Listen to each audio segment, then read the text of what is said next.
Okay, I'm going to do a little report now. This is a video report. Obviously, it's a lot less work for me. Hopefully, it's less work for you. I could write this report, but I think it would be a long time to write it. I would be trying to formulate everything perfectly, and it wouldn't be efficient use of anyone's money. So here's a little background. First of all, as an American in Europe, I'm always looking at everything through like a bunch of lenses at the same time, and it gets really messy trying to explain things. But I wanted to bring this from the family perspective, the investor perspective, the like the maker, the craftsman, the perspective of someone who values quality of life, not just quality of products. But they go hand in hand.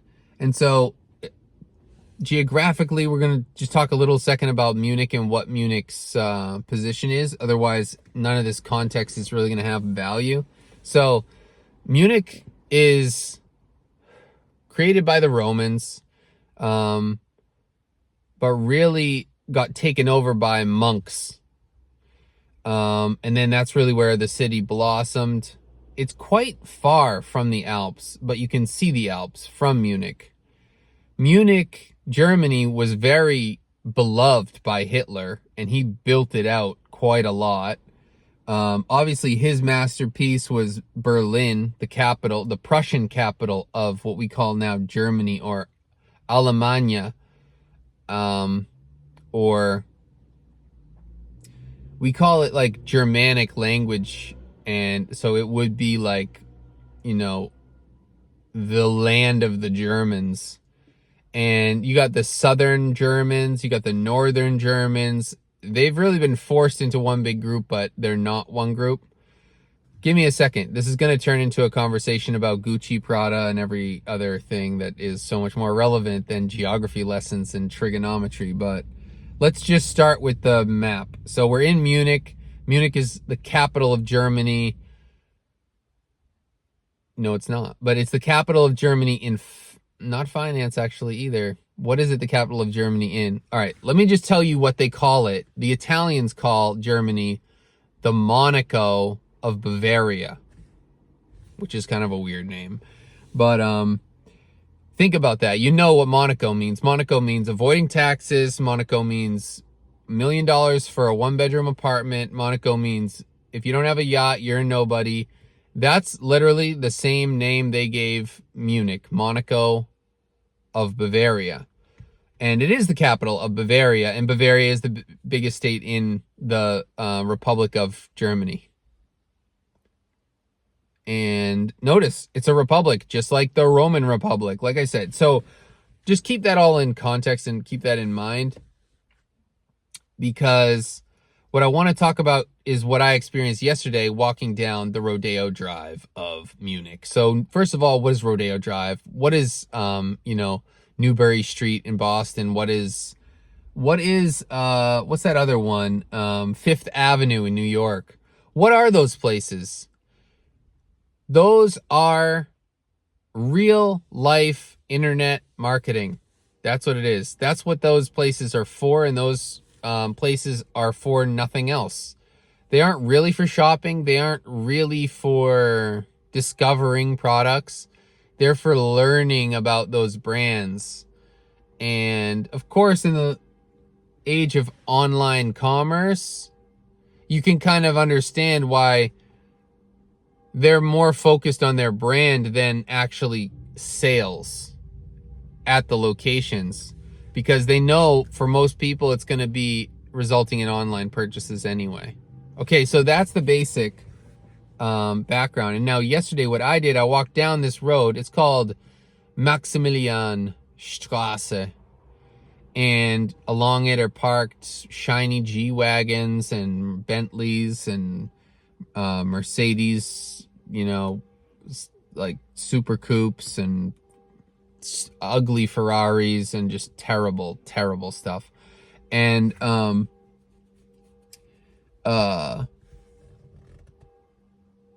there's no class there. But everyone is like trying to act classy, and it's no class. There's no class there. And if you say, "Oh, this is classy," right? Classy is well educated. Classy is affluent. Classy is articulate. Classy is, I ask you a question, I don't feel bad for asking you a question. I don't feel stupid for asking a question. I don't feel bad that I didn't know something. Now let me ask you something. If I were to give you 3 French brands and 3 German brands and 3 Italian brands, could you tell me which ones were which? I'm not going to tell you which comes first, but I'll give you 3 Italian and 3 French, and just tell me which group is which group. So we got Versace, Dolce & Gabbana, and Gucci. The next group is Dior, Chanel, and Hermes. We don't need to know, because guess what? We're European. We don't need to really focus on our nationalities. But you walk into these stores and it's like national pride, patriotism to the absolute highest level. It's like, oh, we hired a New York architect to come in and do this French shop, which is manufactured in Italy. All the products are manufactured in Italy, and our designers are from Italy, but our original founder is from France. It's like, I feel like I'm in Switzerland again. You know, Switzerland's divided up into 3 different language zones, plus a language that doesn't exist anymore, Proto-Romanish. So, all right, so now it's already been 7 minutes for the context. Now, what did I feel on that street? I felt terrible about myself. Why? I honestly am still trying to figure that out. Like, you need to put on a costume to go into these places, and I didn't do that. I actually just wore the clothes that I felt comfortable in. Big mistake. And it's just hilarious. It's like, oh, now I see myself constantly in these mirrors, and I'm like, what is my hair doing? I need a hat. And I ask him, like, what do you got for hats? And it's like, oh, well, here's a $700 bucket hat from Fendi with a bunch of F's all over it, which are going to be embarrassing. And I can't even get, like, my hair covered up for less than $1,000. Just so that I can go to the next shop and feel less shitty about myself. So, if you take one thing away from, you know, branding at the highest level, it's like, brands are bad. The latest update is no more promos, no more photos, no more logos, no more chokeholds. We on Bezos, we get payrolls, trips to Lagos, connect like Legos. Make this final. Make this my eyes closed. Burn false idols, Jesus disciples. That's pretty much all we need to know at this point. Okay? And it's like, if you are actually, I don't care if you're Christian, I don't care if you're Muslim, I don't care if you're Buddhist, I don't care if you're from Hindustan, I don't care if you are from Tibet. We're all Jesus disciples, because he is such a good teacher. There's no one, disciple is just a student. No one can say, oh yeah, I already knew everything Jesus said. It's like, no, you didn't. No, everything he says is mind-blowing. The teaching is just unreal. He's the ultimate teacher. We're all Jesus disciples. Muhammad is a disciple of Jesus. Buddha is a disciple of Jesus, or at least Christ. And the idea that, like, we're here to, you know, do something that means something, it's like totally lost when we start doing promotion. Logos are iconography. Iconography is the same as false idols. I mean, we learned that in history. I don't know if that's common, but we learned that in actual history class, like not religious education or anything, but there was a phase before the Renaissance, or maybe even well before the Middle Ages, where there was like a purging of idolatry, and just this idea of anytime you make an image of God, you've just sinned massively, and you're going to be completely constricted now by your finite God. And yeah, so that's what these brands are. These brands are icons. These brands are idols. And they're not my idols. My idols are like who actually made this? There's no label on it. I found it at a secondhand store. Like, where'd this come from? What country did it come from? Let's see. Well, it has German language on it, so it's actually, I think it's cotton. It says wash. It just says, wait, what does it say? It says wash it like wool. That's literally all it's like, you're going to like this. Just wash it like wool. Like, wait, what? You're just giving me instructions. You're not giving me any branding. You're not giving me any identity. You're not giving me like, no, that's the identity. What does that look like to you? It looks like a Taj Mahal, the floor of the Taj Mahal is what it looks like. But it says, there is a name, but I can't even read it. Colvadur. Can't even like place a location to a name like that. Colvadur. And then it says wash like wool. It's like very little wrinkles, which is quite true. I could iron this out super easily. It's wrinkled because I've actually crunched and crumpled it. And yeah, it's just like, you know, it says Rutschfest. Rutschfest means that it doesn't slide. Like, you want like tiles that are Rutschfest. Tiles in the bathroom so you don't slip on the soapy water. Rutschfest. I don't even know why, how would this ever need to be Rutschfest? That doesn't even make sense, what I just said. I can't even put two ideas together, like a scarf that, suction cup popped off. Video cut out there. Suction cup popped off my windshield. But yeah, anyway. So no branding, a little bit of instructions, a little bit of a very curious I don't know, I guess it's kind of marketing, like saying that it's slip resistant, Rutschfest. I don't understand that, but it's a positive affirmation nonetheless. And you know this is very high quality because there's nothing preventing this fraying from continuing, and yet it doesn't continue.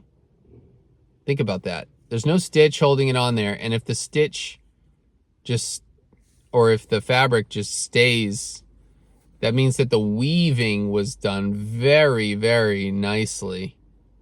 There's no stitch holding that on, nothing. So yeah, but yeah, so let me just tell you what I did. I actually started with what I was supposed to be doing, which is more like designing, buildings. So I went to a furniture manufacturer, their office, which was mostly like a marketing shop, not so much sales.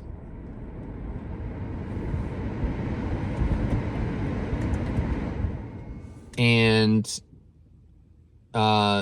they gave me some great catalogs, huge, thick book of catalogs, which, like, if you get this stuff in a magazine through like advertising and through like paid product placement, you pay for that magazine for like, it's like $15 or $20 or something. And this book is like 3 volumes this thick, and he just gave it to me. I'm like, I would have paid $150 for this book, and he gave it to me for free. Why? Because there's a lot more on the line here than the printing costs. He could find out about a new investment company in Ohio, a family company like his company, and create a good relationship there that could last generations potentially. And it's not even just him. It's like he wants to be a source, a matchmaker for the people that he works with in Italy. So I go into a place in Germany, they're friends with some people in Italy, and everyone wants to be friends with the people in Ohio. No one really knows each other across continents like that.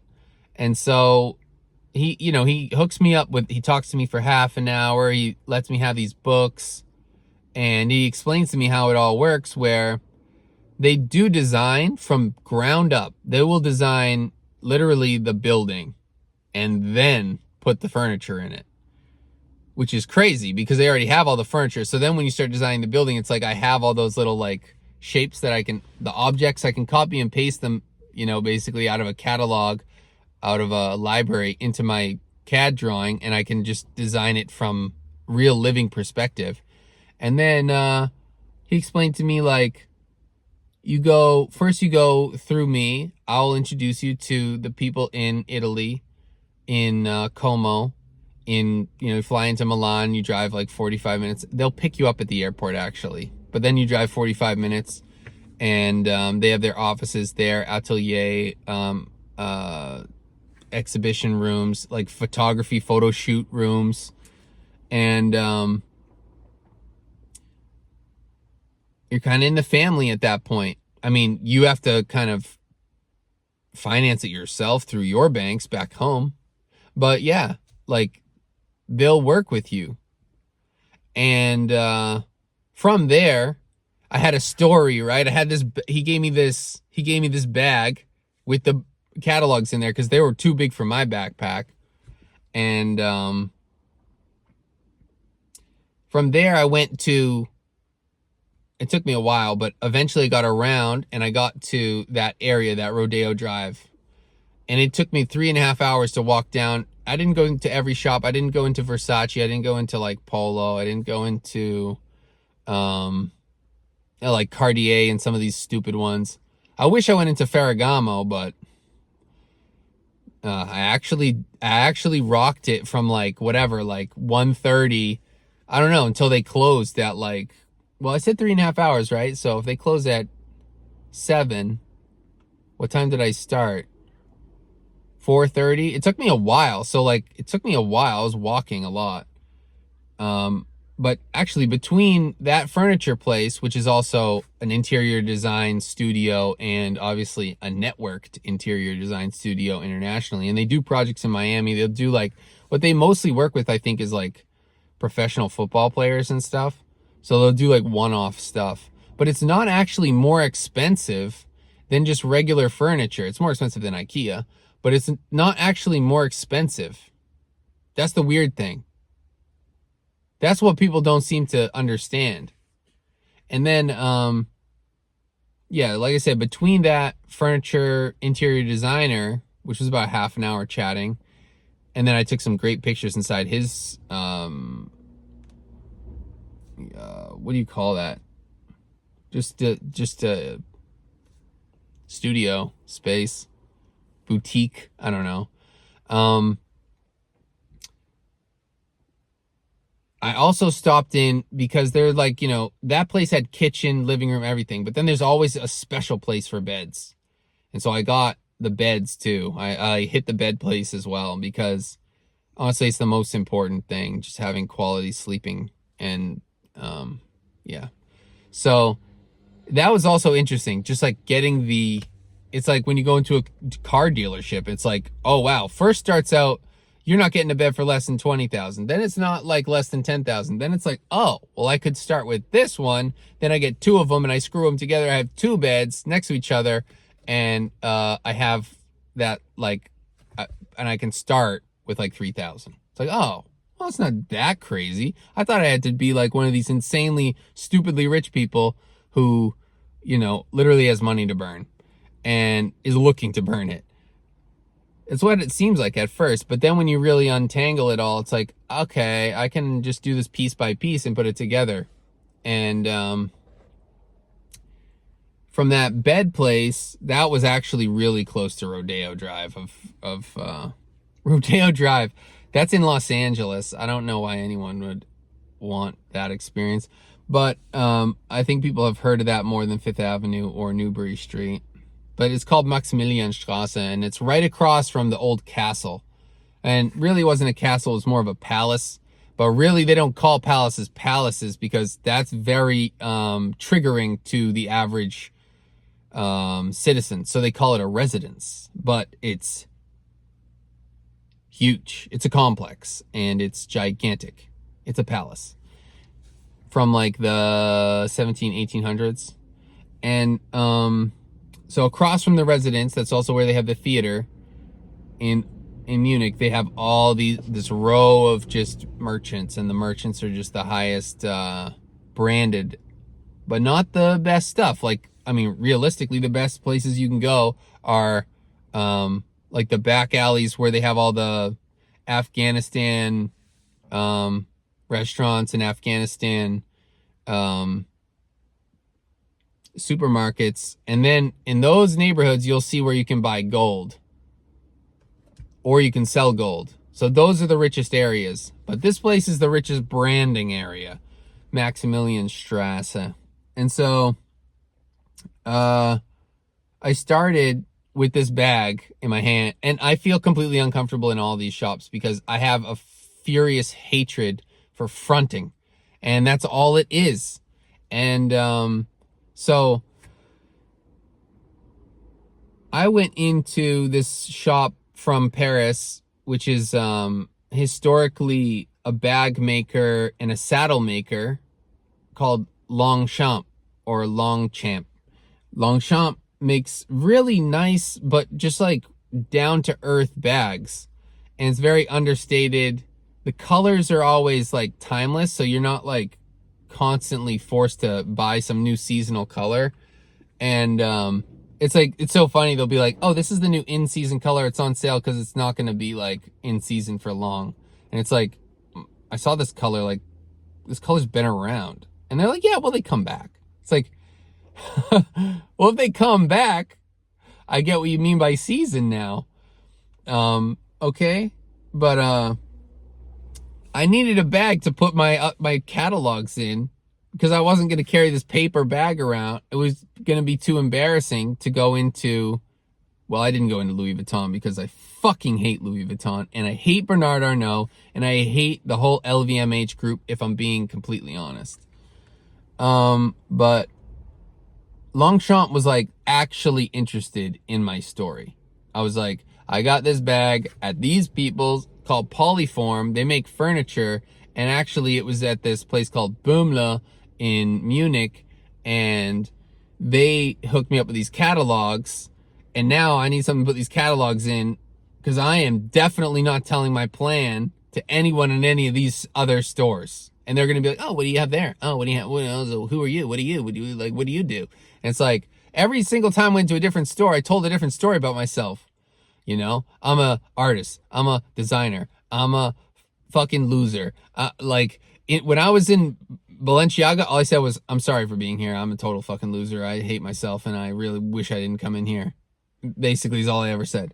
When I was inside Fendi, I was like, look, don't even talk to me. I don't have any money. You should just kick me out right now. And they're like, oh, no, it's not about money. Oh, no, it's not about money. Bullshit. And then I ask about a hat, and it's $550. It's like, go fuck me. Wow, what the fuck? Sorry.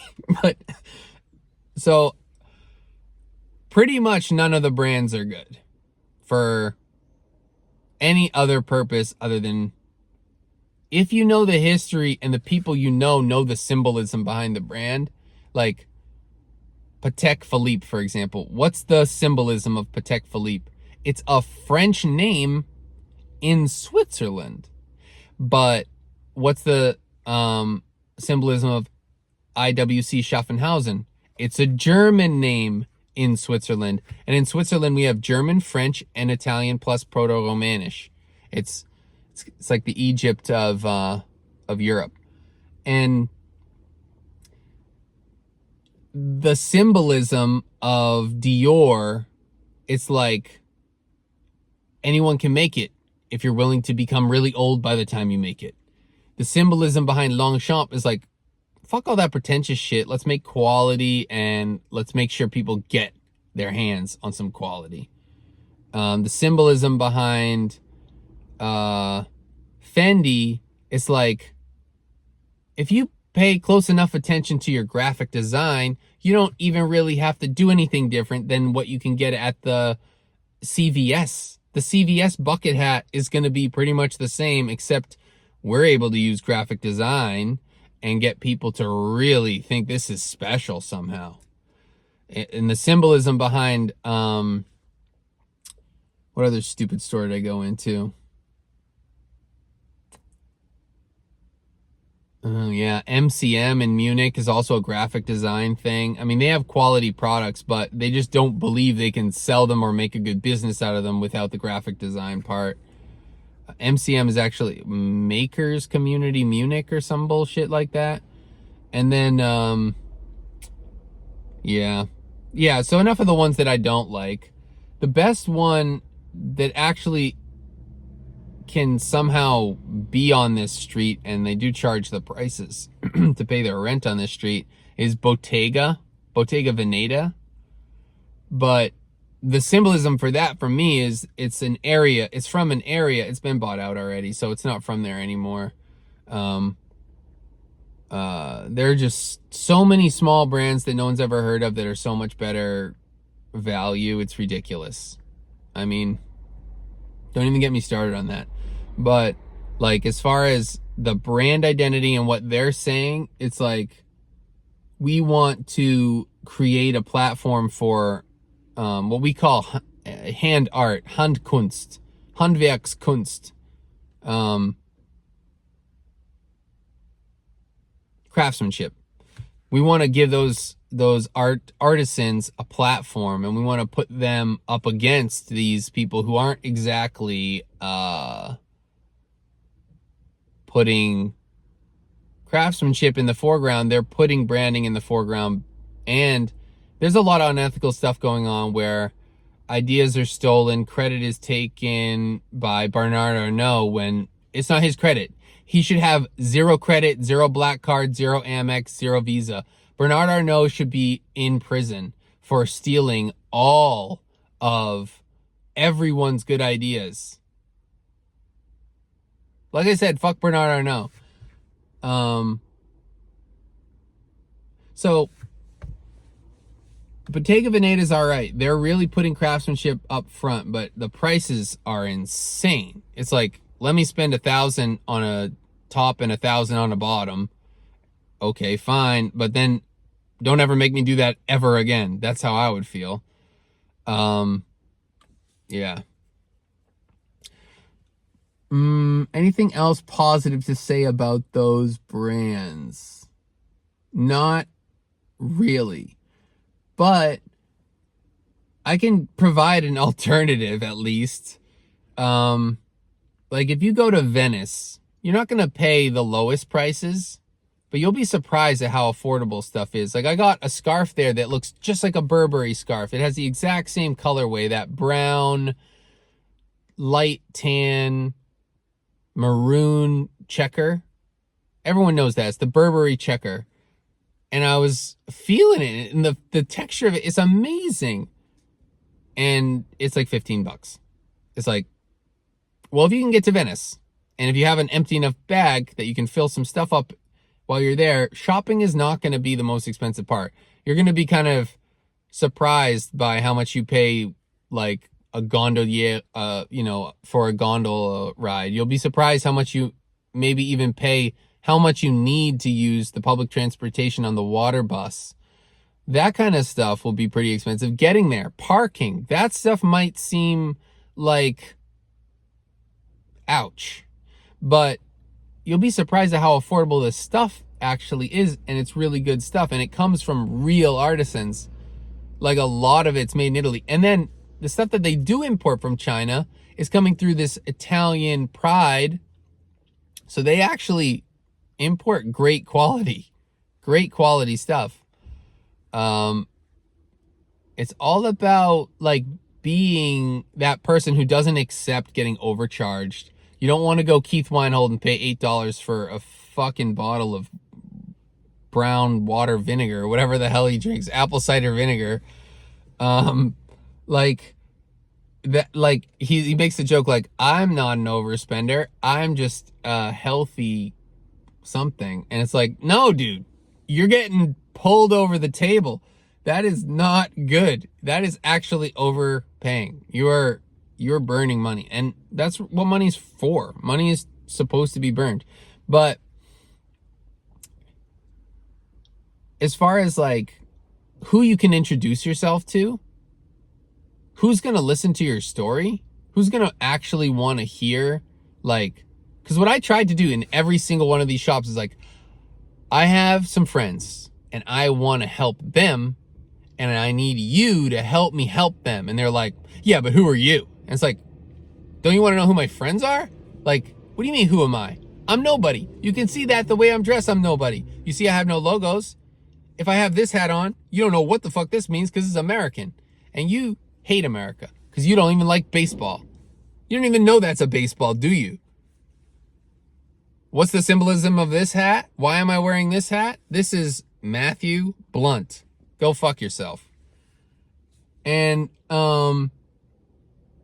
I tried to tell you my name. I tried to tell you my name 3, 4, 5 times. Oh, James Blunt, Matthew, miss you. Forget my name. You hate my name. You hate my people. I don't need to be friends with you. But I know for a fact that you at Dior have connections that I want. I know you know who sews well. And I know they charge you pretty much the same as they charge everyone else. And you're charging us not the same as everyone else. So it's interesting because I draw this parallel between, like, you know, education, where, like, ideally the dream for, you know, Flip and Danny would be, well, we don't need to do it ourselves so we can teach other people how to do it. But then you were doing that as coaches and they weren't following your instructions, so you had to do it yourself. And then that snowballed into 6 companies of doing it yourself and doing it yourself to give it to other people because they weren't following the tips. They weren't actually applying it. And that's kind of the thing that, like, that's kind of the thing that, like, a manufacturer does as well. Like, or even, what do you call those middle people who, like, place orders for manufacturers, but, you know, they sell it to other people in the end? You know, it's kind of like drop shipping. You're drop shipping investments because other people don't want to learn how to do investing the way that you learned how.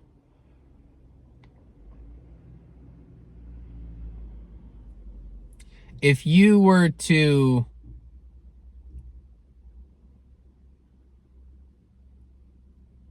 if you were to try and put it together for someone else, that's basically what you made there. That's what you made.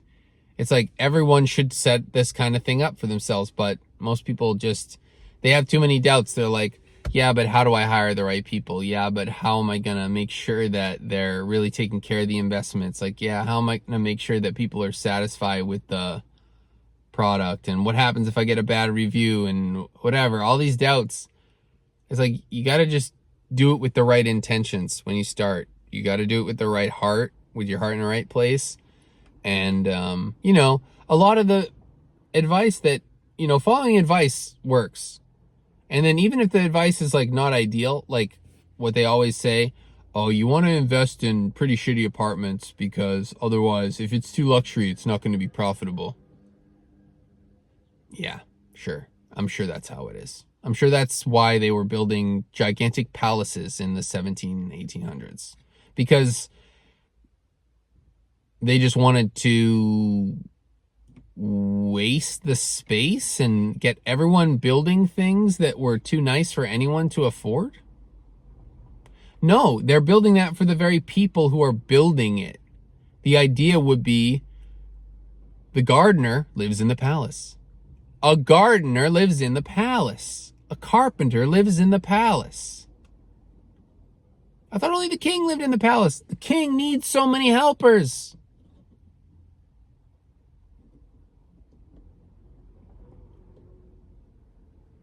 I think you need to start designing your projects the way you want to live in. In every single project, you need to think, if there was one left over, would I take it? And then another thing is, have you ever noticed how when you're on the highway, it's more fun to drive when there's less traffic? I have. Have you ever noticed that when an office building is actually 50% occupied, it's a lot more easy to work in there?